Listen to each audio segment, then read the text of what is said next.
The data packet unfurled across her vision like a blooming flower of forbidden history. It was a recovery log from the Ether Prime disaster, buried under 3 layers of military-grade encryption. Alara felt the temperature in the comms hub drop. Or perhaps it was just the sudden, icy realization settling into her bones. There, in the grainy helmet cam footage, was the soldier. He didn't look like a hero. He looked like a man who had run out of choices but kept moving anyway. He was running toward the fire when everyone else was running away. She looked up from the terminal. Through the reinforced glass of the observation deck, she could see Silas. He was recalibrating the thruster alignment, his hands moving with a practiced, mechanical grace. His skin was tanned and scarred, a map of a life he never talked about. To Alara's people, thoughts were shared, a communal pool of intent and memory. But Silas was an island. Humans were a collection of contradictions, but Silas Vane was a mind made of radiostatic. He was a closed loop. Alara adjusted her sensory filters, trying to catch a stray thought or a flicker of intent from him, but there was nothing. Just the low thrum of the ship through the soles of her feet and the steady rhythmic beat of a human heart that refused to explain itself.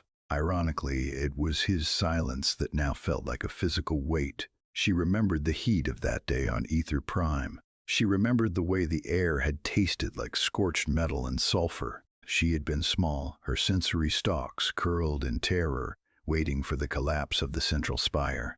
And then, a pair of heavy armored arms had scooped her up. He hadn't said a word. He'd just run. He'd used his own body to shield her from a falling support beam, the smell of burning suit fabric and sweat filling her senses. And here he was. 5 years later, her pilot, her silent guardian. He turned then, as if sensing the intensity of her gaze. His eyes were a flat, impenetrable gray.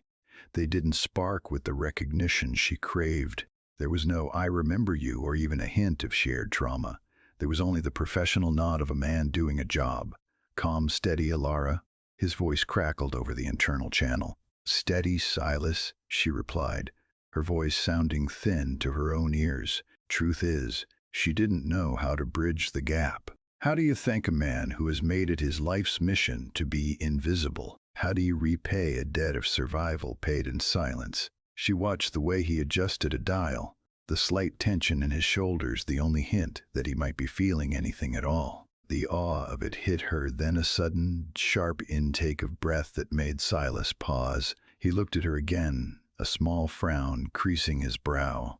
For a second, the radiostatic in his mind seemed to clear, replaced by a flicker of something raw, something protective. But then the proximity alarms began to scream. The signature was unmistakable. 3 black-hulled interceptors were dropping out of warp, their targeting lasers already painting the hull of the solar wind. "Alara, get to the cargo bay," Silas said. His voice wasn't a suggestion. It was a command, cold and sharp as a blade. "Lock the secondary bulkheads. Don't come out until I tell you." "Silas, they're boarding," she said, her hands flying over the console as the ship rocked from an initial impact. "I know," he said, and for the first time she sighed. The wall didn't just crack, it fell. The soldier from the inferno was back. The sound of the boarding drill grinding through the airlock was a rhythmic, agonizing shriek that tore through the ship's hum. Silas didn't hide. He didn't even draw a sidearm. He just stood in the center of the cargo bay, a dark silhouette against the flickering amber of the emergency lights. When the doors finally buckled and hissed open, 3 men in Aegis tactical gear surged through, their faces hidden behind polarized visors. They didn't see a pilot. They saw an obstacle. Silas moved before the first intruder could even level his rifle. It wasn't a fight. It was a brutal extraction of threats. He closed the distance in 2 blurring steps, his hand catching the rifle barrel and wrenching it upward while his shoulder slammed into the man's chest. There was a sickening, wet thud. He didn't stop to admire the work. He was already spinning, using the downed soldier as a temporary shield against the second man's fire. The bay echoed with the sharp, metallic cracks of kinetic rounds, but Silas was a ghost in the smoke. From her position behind the reinforced plating of the comms substation, Alara watched through the internal feed. This wasn't the Silas who checked thruster alignments or drank synthetic coffee in a corner of the mess hall. This was a man who had mastered the art of survival by becoming the very thing people feared. He was a force of nature, primal and focused. Every strike, every calculated movement was a barrier he was building with his own hands to keep her safe. The third man, larger than the others, managed to swing a heavy baton, catching Silas across the ribs. Silas didn't cry out. He didn't even stumble. He simply stepped into the man's space, caught his throat, and drove him back against the bulkhead with a force that rattled the deck plates. Then, the bay went quiet. The only sound was the ragged, wet breathing of a man pushed to his absolute limit.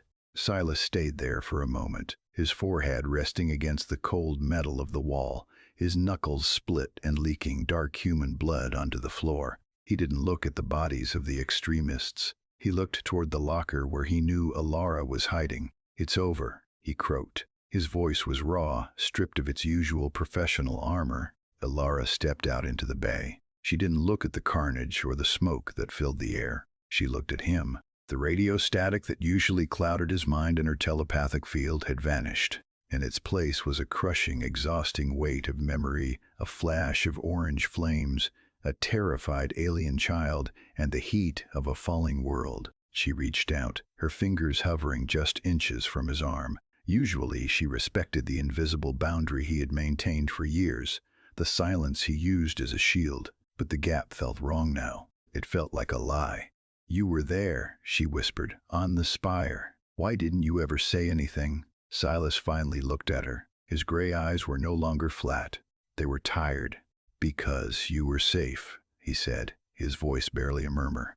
"That was the only part of the story that mattered to me." Truth is, he had spent years trying to forget the heat of the Ether Prime fire. Yet he had spent every second since making sure she never felt it again. He hadn't wanted a debt or a thank you. He had simply chosen to be the wall between her and the dark. Alara placed her hand on his scarred forearm. The skin was hot, vibrating with the leftover adrenaline of the fight. For the first time, Silas didn't pull away. He didn't close the loop. He just let out a long, shuddering breath and leaned into the touch, finally letting the guardian rest so the partner could begin. It was the awe of a species that protected without expectation, and in that silence, Alara finally understood what it meant to be human.